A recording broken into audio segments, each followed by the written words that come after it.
Hello everyone, मेरा नाम है Saurabh. Welcome to Invest Ninja. और आज की वीडियो में बात करने वाले हैं क्रेडिट कार्ड्स के बारे में। तो चलिए मैं बेसिक से इंट्रोडक्शन दे देता हूँ।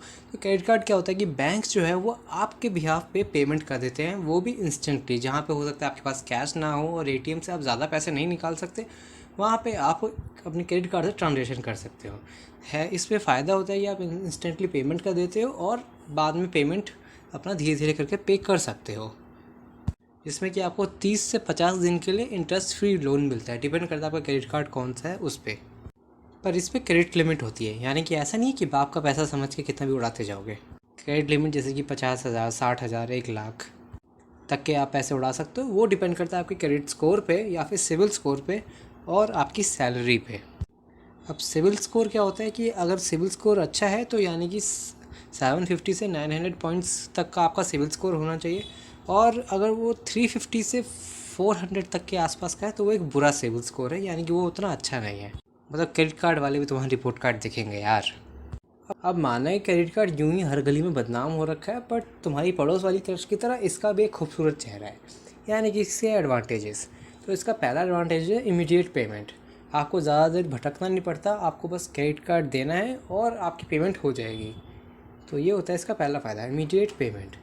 दूसरा है इम्प्रूव क्रेडिट स्कोर या फिर सिविल स्कोर, जो भी आप कहना चाहो। जिससे कि आप जो ऑन टाइम पे अगर पेमेंट कर देते हो उससे आपका सिविल स्कोर बिल्ड होता है, यानी कि आपको एक लोन मिला था वो उसने आपको जल्दी चुका दिया तो आपका सिविल स्कोर इसमें बढ़ जाता है। तीसरा है आपको इस पर रिवॉर्ड्स मिलते हैं या फिर पॉइंट्स मिलते हैं। जैसे ये अमेज़ोन का वाउचर हो गया, कहीं पे ट्रैवल कर रहे हो तो उस पर थोड़ा डिस्काउंट मिल गया, तो इस पर आपको अलग अलग फ़ायदे मिलते रहते हैं। इसमें एक और फ़ायदा है, चौथा फ़ायदा, कि इसमें फ्रॉड के चांसेस काफ़ी कम होते हैं। मतलब होते हैं, अगर कभी हो जाता है तो आप 3 दिन के अंदर रिपोर्ट कर दो। ये नहीं कि जब नींद खुलेगी तभी जाके करोगे। 3 दिन के अंदर रिपोर्ट कर दो, कंप्लेन हो जाएगी, पैसा वापस। तो अब यार वॉक्स लाइक एंजल और टॉक्स लाइक एंजल वाली बात तो हो गई, पर अब देखते हैं इसकी एक डार्क साइड क्या होती है।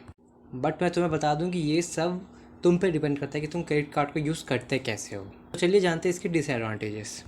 तो पहला है हाई इंटरेस्ट रेट। क्या अभी तक तो फ्री में लोन था, अभी हाई इंटरेस्ट रेट हो गया। यानी कि जो आपको टाइम पीरियड मिला हुआ है 30 दिन का, 40 दिन का या 50 दिन का, इस पर अगर आप पेमेंट नहीं करते हैं तो इसका धीरे धीरे आपके इंटरेस्ट लगना चालू होता है और टाइम टू टाइम हाई होता है। और ये 35 से 40 हो सकता है, कभी कभी 50% तक भी चला जाए, जो कि काफ़ी ज़्यादा है। और इसकी वजह से आप एक डेट ट्रैप में फंस जाते हो। दूसरा डिसएडवांटेज है हिडन फीस। यार अब क्रेडिट कार्ड में हिडन फीस भी होती है, तो जब भी आप खरीद रहे हो तो आप इश्योर से कह सकते हो कि यार इसमें हिडन फीस क्या क्या होती है, ये आप बता दो। अगर वो बताता है तो ये एक अच्छी बात है, वरना क्रेडिट कार्ड में हिडन फीस होती है। तीसरा डिसएडवांटेज है नो फीलिंग ऑफ आउटफ्लो। मतलब पहले तो तुमने सामने वाले को क्रेडिट कार्ड दे दिया और उसने तुम्हारा क्रेडिट कार्ड तुम्हें वापस कर दिया, पर इसमें तुम्हारा पैसा कहाँ गया?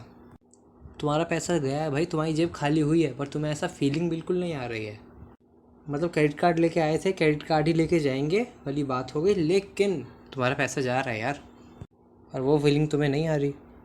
और वैसे तो कैशलेस जाना बहुत ही एक अच्छी बात होती है, लेकिन यहाँ पे अगर आप कैश को प्रेफरेंस देते हो तो आपके लिए ज़्यादा फ़ायदेमंद रहता है। चौथा डिसएडवांटेज है मिनिमम अमाउंट का लालच, कि मिनिमम अमाउंट पे कर दो, उसके बाद आप आराम से थोड़ा बहुत पेमेंट करते रहना। तो जो आप मिनिमम अमाउंट पे करते हो उसके बाद जो अमाउंट बच जाता है उस पर आपको हाई इंटरेस्ट देना पड़ता है, जो मैंने बताया था 35, 40 से 50% तक। वो डिपेंड करता है आपके टाइम टू टाइम आप कितना लेट पे कर रहे हो। पर याद है मैंने कहा था कि ये सब डिपेंड करता है कि तुम पे, कि तुम यूज़ कैसे करते हो। तो अब मैं यही बता देता हूँ क्या नहीं करना चाहिए तुम्हें। तो पहला पॉइंट है कि don't spend up to the utilization limit.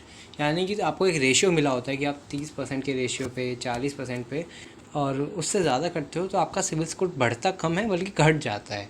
तो ये एक डिसएडवांटेज है इसका, कि आपका सिविल स्कोर जो है घट रहा है क्योंकि आप ज़्यादा पेमेंट या फिर कह लो कि पूरी तरह से यूज़ कर रहे हो, इसलिए।